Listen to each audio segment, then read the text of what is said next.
నమస్తే BCN news తో మీ ముందున్నది ఆనంద్ రాజ్ కుమార్. ఈనాటి వార్తల్లోని ముఖ్యాంశాలు. సంక్షేమ పథకాలు కొనసాగాలంటే మళ్లీ జగన్ అధికారంలోకి రావాలి. రెడ్డి సంక్షేమ సంఘం ఆత్మీయ సమావేశంలో కోరిన మంత్రి పెద్దిరెడ్డి.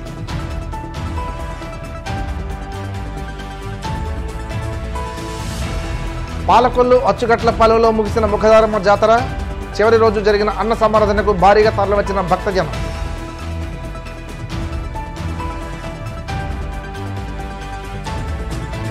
నెల్లూరులో ఉత్సాహంగా లోకేష్ యువగళం భారీ బహిరంగ సభ.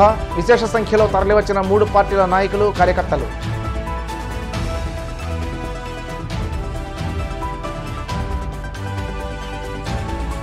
కాకినాడలో కొవ్వూరు మాజీ ఎమ్మెల్యే టీవీ రామారావు విస్తృత ప్రచారం. కూటమి అభ్యర్థులను భారీ మెజారిటీతో గెలిపించాలంటూ పిలుపు. ఇచ్చిన హామీలను 99% అమలు చేసిన సీఎం వైఎస్ జగన్మోహన్ రెడ్డి అని మళ్లీ ముఖ్యమంత్రిని చేయాలని YCP regional coordinator Peddireddy Ramachandra Reddy పిలుపునిచ్చారు. అన్నమయ్య జిల్లా మదనపల్లిలో రెడ్డి సంక్షేమ సంఘం ఆత్మీయ సమావేశం జరిగింది. ఈ సమావేశంలో పెద్దిరెడ్డి మాట్లాడుతూ మదనపల్లి వైసీపీ అభ్యర్థి నిస్సార్ అహ్మద్ను భారీ మెజారిటీతో గెలిపించాలని పిలుపునిచ్చారు. రాష్ట్రంలో మైనార్టీలకు ప్రాధాన్యత ఇస్తున్నామని, ఎవరికి ఏ సమస్య వచ్చినా తమకు తెలియచేయాలని అన్నారు. మైనార్టీలు వైసీపీకి అండగా ఉంటున్నారని, అందుకే గతంలో 4 సీట్లు ఇస్తే ఈసారి మైనార్టీలకు 7 సీట్లు కేటాయించినట్లు తెలిపారు. రాజశేఖర్ రెడ్డి, కిరణ్ కుమార్ రెడ్డిని స్పీకర్ను చేస్తే ఆ కుటుంబానికి వెన్నుపోటు పొడిచి జగన్ను 16 నెలలు జైల్లో పెట్టారని అన్నారు. ఎమ్మెల్యే పెద్దిరెడ్డి ద్వారకానగర్ రెడ్డి మాట్లాడుతూ సీఎం జగన్ సామాజిక వర్గాల వారీగా అందరికీ మేలు చేసేలా కృషి చేస్తున్నారన్నారు. అందరినీ కలుపుకొని ముందుకు సాగాలని, ఎలాంటి విభేదాలు రాకుండా అంతా కలిసి ఎన్నికల కోసం పనిచేయాలని విజ్ఞప్తి చేశారు.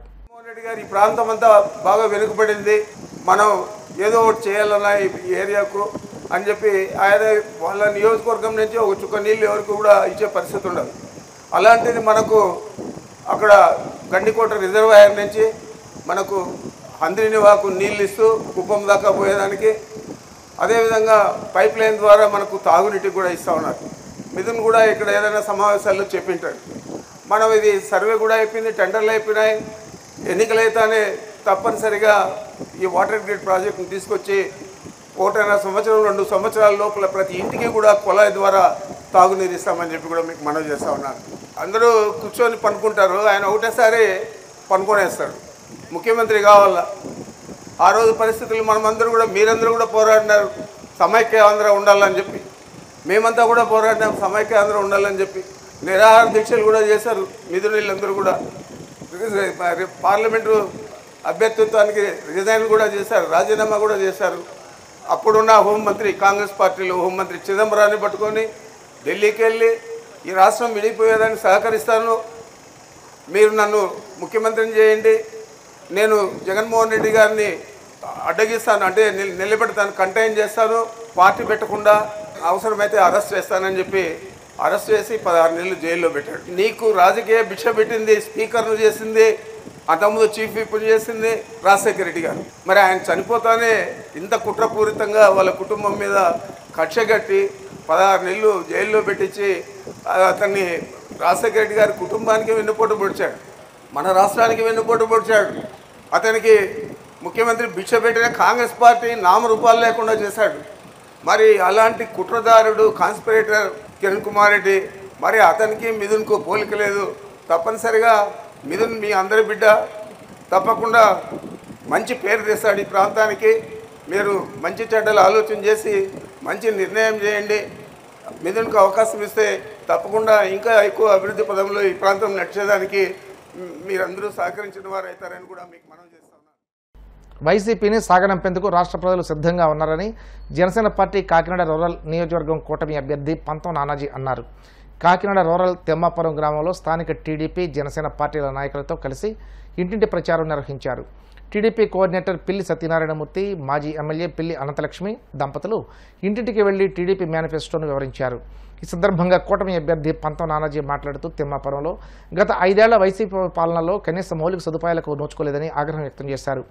కూటమి అధికారంలోకి రాగానే ప్రధానంగా త్రాగునీరు, డ్రైనేజీ సమస్య వంటి మౌలిక సదుపాయాల కల్పనే ధ్యేయంగా పనిచేస్తానని అన్నారు. మా పార్టీ అధికారంలోకి వచ్చిన తర్వాత ప్రధానమంత్రి ప్రతి ఇంటికి మంచినీరు సరఫరా చేస్తాం. ఎందుకంటే మంచినీరు కూడా వరవైపోయింది. ఈ ప్రభుత్వంలో మంచినీరు ఇంటికి మంచినీళ్ళు ఇవ్వడం అంటే కూడా పెద్ద విషయంగా తయారైంది. ప్రతి ఒక్కరు మనం రోడ్డు మీద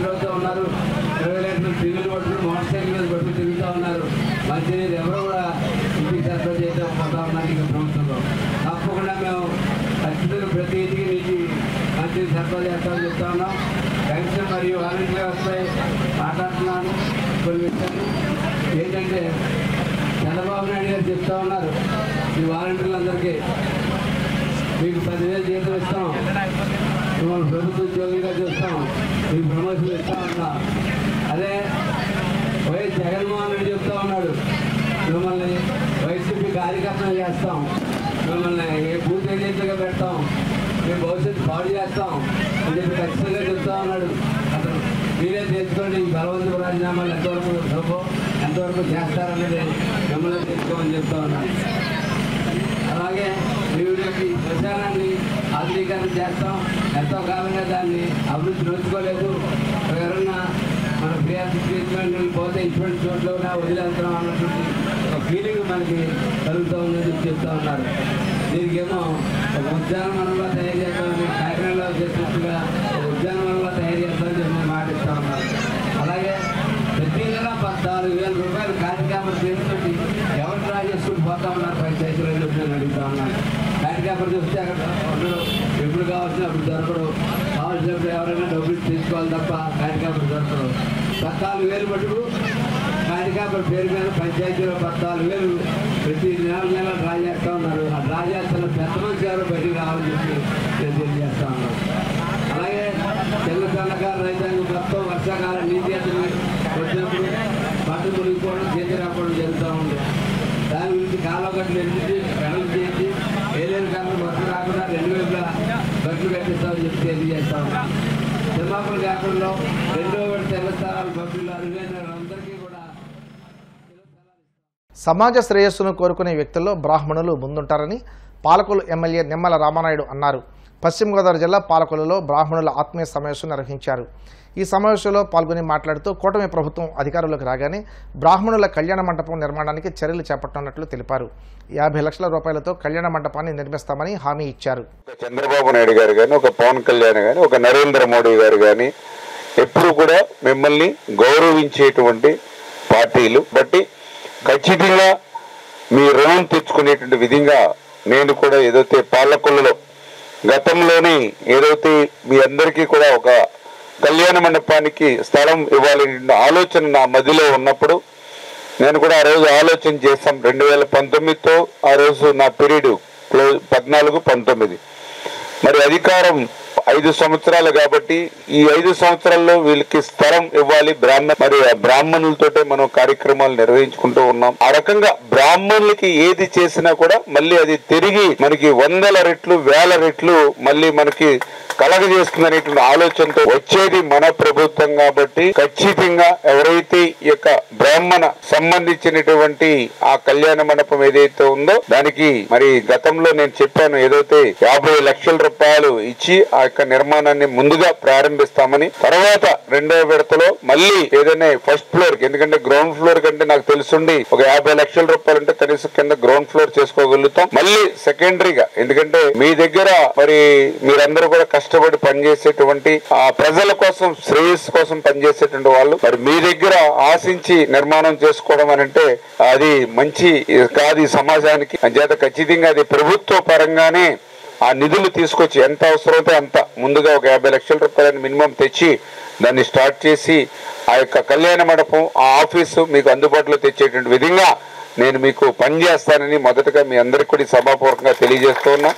అదేవిధంగా ఏదైతే ఇప్పుడు అపరకర్మ మరి ఏదైతే నిర్మాణం కూడా చేయాలని ఏదైతే మీరు తెలియజెప్పారో దాని మీద దృష్టి పెట్టి మరి మీరు పడుతున్న ఇబ్బందులను దృష్టిలో పెట్టుకుని ఖచ్చితంగా మరి ఆ హామీని కూడా నెరవేర్చేటువంటి విధంగా పనిచేస్తానని నుంచి కూడా ఒక యాక్ట్ లాంటి ఉంటుందని ఏదైతే మీరు చెప్తూ ఉన్నారో రేపు రాబోయేటువంటి రోజుల్లో మన ప్రభుత్వంలో మళ్ళీ ఆ బ్రాహ్మణ కార్పొరేషన్ పునరుద్ధరించడంతో పాటు ఆ బ్రాహ్మణ కార్పొరేషన్ కూడా సమృద్ధిగా నిధులు కేటాయించి అందరికీ ఇచ్చేటువంటి పథకాలు కాకుండా అదనంగా మరి ఈవేళ బ్రాహ్మణ కార్పొరేషన్ ద్వారా మీకు సంక్షేమాన్ని అందించి మరి మిమ్మల్ని పైకి తీసుకొచ్చేటువంటి బాధ్యత.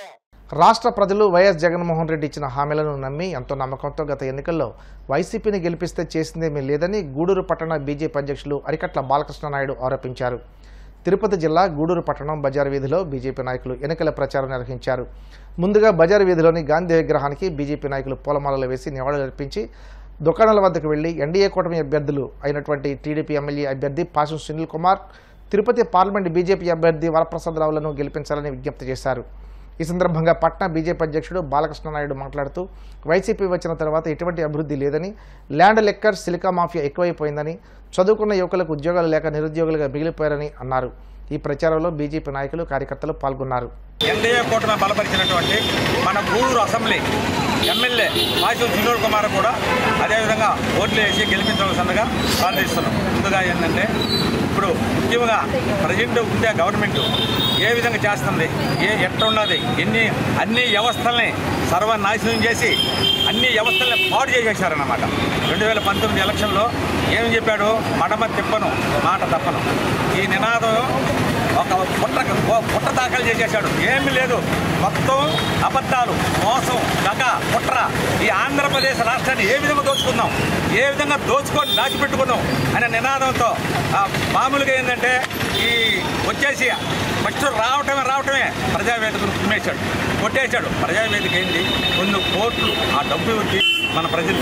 ఆ నెక్స్ట్ ఏం చేశాడు, అన్న క్యాంటీన్ తీసేశాడు. 5 రూపాయలకి పేద ప్రజలు. మన గూడూరులో తాలూకా ఆఫీస్ కార్డు ఉండింది.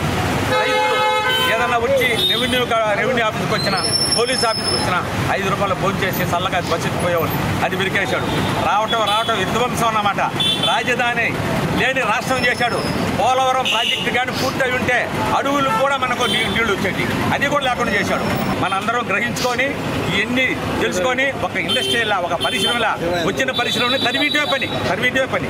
అందువల్ల ఓటర్ మహాశీలకు కోరేది ఒకటే, మీరందరూ మళ్ళా 5 సంవత్సరాలు తర్వాత వచ్చే ఎన్నికలకి మన ఆంధ్ర రాష్ట్రం పైన నరేంద్ర మోడీ గారు, కింద వచ్చే మన చంద్రబాబు నాయుడు గారు, వీళ్ళిద్దరూ వస్తే అభివృద్ధి చెందుతుంది.